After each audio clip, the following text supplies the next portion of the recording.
France, quand tu penses à un ouvreur, tu penses à Ntamak, Jalibert, Lopez, Reus, Astoy. Quand tu penses à un centre, c'est Vakatawa, Danti, Ficou. Quand c'est à l'arrière, c'est Jaminet, Dulin, Ramos.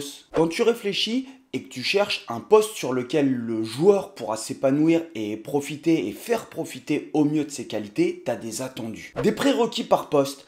Et il y a des prérequis qui sont primaires, c'est les actions primaires d'un joueur, et des attendus qui sont secondaires, qui sont moins importantes. Prenons un exemple. Le poste de talon. Movaka, il est fort dans le jeu. Il est même capable de te mettre des petits jeux au pied par-dessus. Il a des appuis pour gagner les duels, c'est juste impressionnant. Mais attention, les deux attendus sur le poste de talon, c'est talonner la balle en mêlée et lancer droit en touche. Élémentaire, tu vas me dire, et pourtant, Movaka, on ne le plébiscite pas pour ces deux actions. Tout ce qu'on voit, c'est ce qu'il y a autour. On l'attend dans le jeu. Et on oublie que c'est les deux premières actions d'un talon. Sur un talon, ces actions, elles semblent quand même assez évidentes. Alors on va monter un petit peu en difficulté. Prenons le poste de centre. Qu'est-ce que tu attends des centres? Faire des passes parce que ça permet de déplacer le ballon dans les couloirs, d'aller toucher les ailiers et les espaces libres. Bip! Chaque entraîneur, attention, a ses prérequis par poste. Et même chaque supporter attend quelque chose de différent en fonction des postes. En revanche, sur le poste de centre, les deux attendus primaires, ça va être franchir et plaquer. Au centre du terrain, t'as pas le droit de te faire franchir, faut que tu fasses tomber, que tu sèches les types, et quand t'as le ballon, faut que tu casses la ligne. Et au poste de 10, les attendus, c'est quoi? Et au poste de 15? Je vais vous présenter un joueur qui, pour moi, peut être l'avenir du 15 de France sur plusieurs postes. Il s'agit de Léo Barré. Mais avant de commencer, si t'es pas abonné, c'est le moment de le faire et de mettre la petite cloche,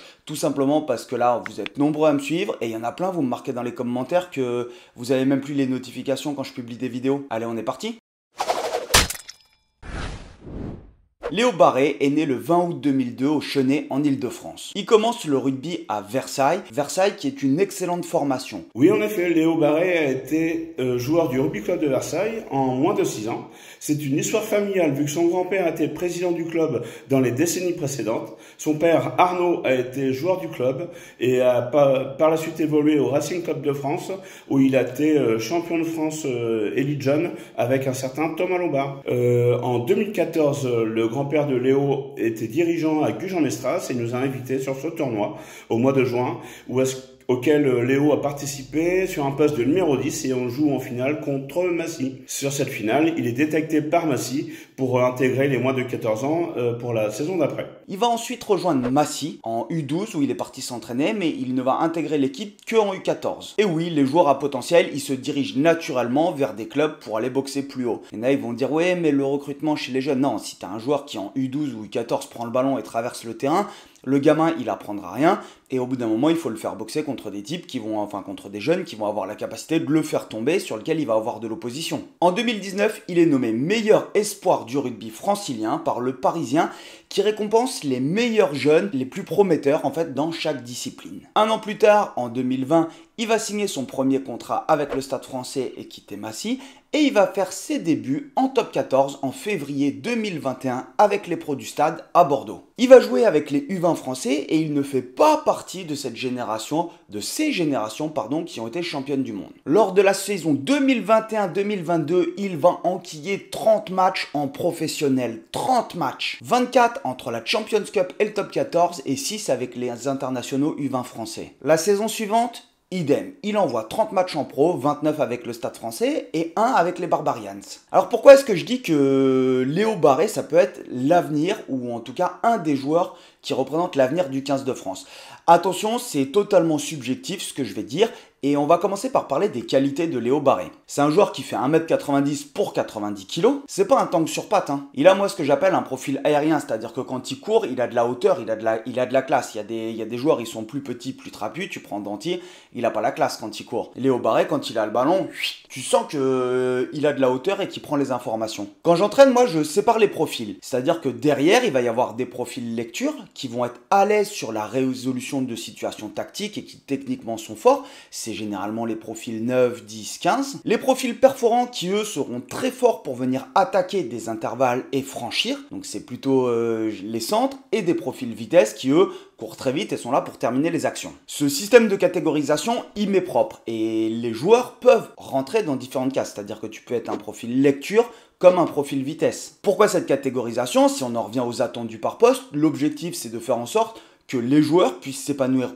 au mieux sur le poste sur lequel il joue? C'est une question très complexe et c'est pour cette raison que pour moi, c'est un joueur qui représente l'avenir du 15 de France. C'est un joueur polyvalent. Si on reprend cette statistique, quand il a été titulaire en club, il a été 40% du temps, ça a été à l'ouverture, 40% à l'arrière et 20% au centre. Et je vais le comparer du coup à Jordi Barrett parce que pour moi, il a un petit peu le même profil que Jordi Barrett, qui est qui était l'arrière de la Nouvelle-Zélande et qui a été repositionné au centre en sélection. Donc pour moi, les deux joueurs, ils ont un profil similaire, même si Jordi Barrett rend 10 kilos à Léo Barré, mais il va avoir le temps de s'étoffer. À une différence près, c'est que Léo Barré, il a pour moi une capacité de lecture qui est meilleure. C'est-à-dire que Jordi Barrett, tu l'as jamais vu évoluer à l'ouverture, alors que Léo Barré a été formé à l'ouverture. Léo Barré, il a cette faculté à lire les espaces libres. Et une fois qu'il a identifié les espaces libres, si c'est pour faire une passe sur une situation de lecture, il est capable de t'envoyer des passes laser de 25 mètres. Je sais pas si vous avez vu les passes qu'il envoie Léo Barré, mais waouh, ça va vite. Mais la capacité de lecture, c'est pas uniquement pour faire des passes. Lorsqu'il identifie un espace libre sur le terrain, il est capable à la main d'aller déclencher des duels et surtout avec sa vitesse d'attaquer ces espaces libres ou d'envoyer des petits jeux au pied par-dessus dans le second rideau. Les qualités de Léo, elles sont liées notamment à une vision assez périphérique, une vision haute du jeu, des espaces libres. Et il avait déjà une bonne aisance technique. Il était souvent avec un ballon, aisance technique tant au pied, tant à la main, avec du coup assez de bonne précision.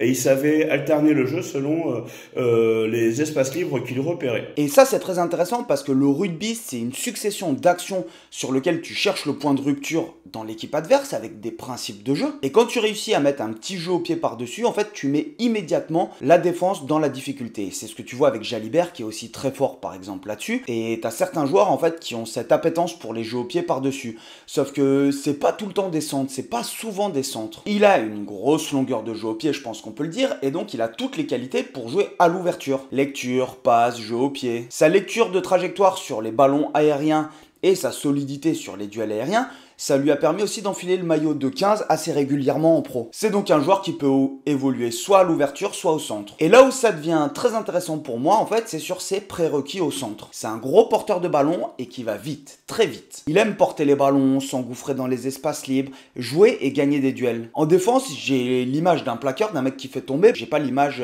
peut-être à tort, mais du mec qui te met des gros caramels, même si je pense qu'il doit le faire. Cette polyvalence, à mes yeux, elle en fait un candidat ultra sérieux pour l'équipe de France. Pourquoi? Au poste de centre, ça fait longtemps pour moi qu'en équipe de France, on n'a pas vu en fait un profil plus aérien, plus à l'aise techniquement et en fait tout simplement avec plus d'options sur sa palette que franchir et plaquer. Attention, me fais pas dire que ce que j'ai pas dit, bien sûr que Fickou et Danty, ils savent faire des passes aussi, ils savent jouer des situations de lecture, mais ils sont pas réputés pour ça. Fickou, c'est le capitaine de la défense et quand tu penses à Danty, en fait, tu le penses pas en train de jouer un 3 contre 2 ou un 5 contre 4. Tu penses à lui en tant qu'utilisateur, gros porteur de ballon qui va venir te puncher la ligne. Et bien sûr aussi qu'ils savent mettre des petits jeux au pied par-dessus. C'est juste qu'on les a jamais vus le faire pour le moment. Mais surtout, c'est que nos deux centres français, je ne suis pas sûr qu'ils soient du voyage pour la prochaine Coupe du Monde dans 4 ans. Joe Danty, il a 31 ans et il va en avoir 35 quand il va y avoir le déplacement en Australie. Et Gaël Fickou, il en a 29, il en aura 33. Après, au niveau international, en fait, la densité des joueurs, elle est plus élevée,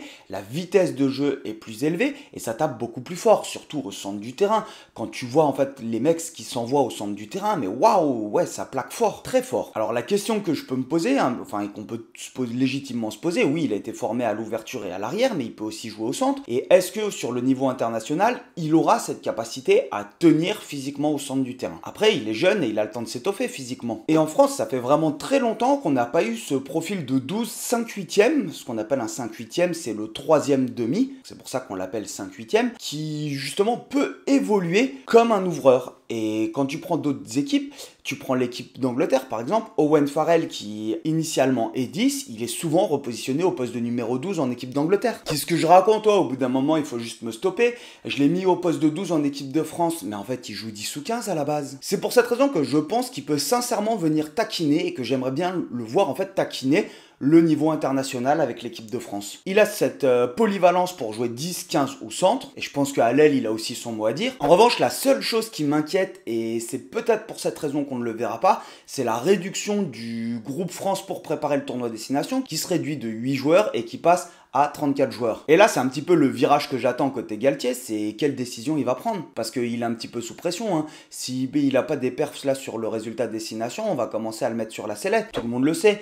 Il peut pas casser le projet qu'il a initié depuis 4 ans, mais il va falloir qu'il commence à faire rentrer des mecs et à faire sortir des mecs. Et donc comment est-ce qu'il va aborder ça? C'est d'ailleurs un sujet que j'aimerais traiter. Dis-le moi dans les commentaires si ça t'intéresse que j'essaye de m'attaquer à ce sujet qui est un petit peu plus complexe et vraiment plus subjectif. Et pour tout le monde, juste je viens de créer une petite chaîne, une nouvelle chaîne qui s'appelle Légende de rugby, sur laquelle je tire des portraits de joueurs de légende, des joueurs qui ont façonné notre sport, qu'on ne connaît pas forcément, sur l'histoire du rugby, sur l'histoire de la mêlée, sur pas mal de choses. Je vous laisse aller la checker et vous abonner pour me donner un petit peu de force. Tu verras, le format il est différent de ce que je propose là, c'est vraiment que de la voice-over et il y a énormément de travail de recherche derrière. Pour l'instant, j'ai pas fait de pub dessus et la chaîne elle démarre plutôt bien, donc ça veut dire que le contenu doit plaire. Et puis allez topette, on se revoit au Clubhouse du Sable d'Olonne.